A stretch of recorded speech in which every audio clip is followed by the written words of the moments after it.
मानवी हक्क अभियान संघटनेच्या वतीने लातूर जिल्ह्याचे जिल्हा उपाध्यक्ष या नात्याने बोलतोय। कारण मी 10 तारखेला 10 मार्च 2026 रोजी अचानकपणे पडल्यानंतर माझ्या मी कानावर पडलो आहे। परंतु कानावर पडल्यानंतर माझा रक्तस्राव थांबत नसता मी स्वतःहून गाडी घेऊन ग्रामीण रुग्णालय या ठिकाणी गेल्यानंतर एक सेकंद न करता डॉक्टर इफरोज अब्दुल अजीज तांबोळी या डॉक्टरने मला कुठलाही क्षण न करता त्यांनी मला सहकार्य केले। माझी तपासणी करून एका सेकंदामध्ये मला 3 ते 4 टाक्यात टाकण्याचे प्रयत्न केले। यशस्वी होण्याचा प्रयत्न त्यांनी करण्याचा प्रयत्न केले। म्हणून मी आज या ठिकाणी एक पत्रकार नात्याने या ठिकाणी बोलतोय। आणि ते मला माहीत नव्हतं की डॉक्टर वैद्यकीय अधिकारी डॉक्टर फिरोज अब्दुल अजीज तांबोळी हे आमच्या गुरुवर्गीयचा मुलगा आहे। म्हणून त्यांनी मला लहानपणी त्यांच्या घरी असताना मला पाहिलं होतं की वडिलांचा डब्बा घेऊन मी जिल्हा परिषद शाळेमध्ये होतो।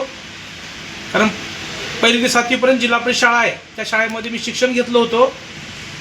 घेत असताना मला 3री ते 4थीला सायकलचा एक नाद होता आणि ते सायकलच्या नादामुळे मी दुपारी डब्बा घेण्यासाठी मी जात होतो। डिके सर होते आणि तांबोळे सर हे 2 शिक्षकांचे मी डब्बे आणत होतो। आणि मला तिथून मी जात असताना येत असताना डॉक्टर आज वैद्यकीय म्हणून त्यांनी औरंगाबादमध्ये शिक्षण घेऊन त्या ग्रामीण रुग्णालयामध्ये देऊन या ठिकाणी आले, परंतु मला माहिती नव्हतं।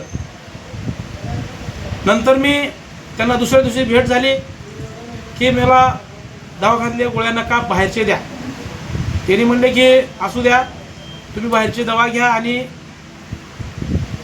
10 तारखेला तुमचं टाक्या घेतलं आहे, पण 10 दिवसानंतर या, असं त्यांनी शब्द वापरल्यानंतर त्यांच्या वडिलांची आठवण मला झाली।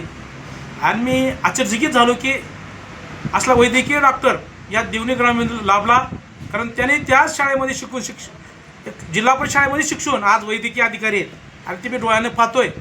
माझं गुरुवर्ग असणारे आमचे अब्दुल अजीज तांबोळी सर यांचा मुलगा आज खरंच गरिबासाठी जाऊन जाणारा आज हा वैद्यकीय क्षेत्रामधला अनुभव असणारा एक आणि गोरगरिबी सेवा करणारा डॉक्टर फिरोज तांबोळी यांना असंच माझं सहकार्य राहावं की गोरगरिबाला मदत करावी। या ठिकाणी एवढंच बोलतो। जय भीम जिंदाबाद। या ठिकाणी थांबतो। धन्यवाद।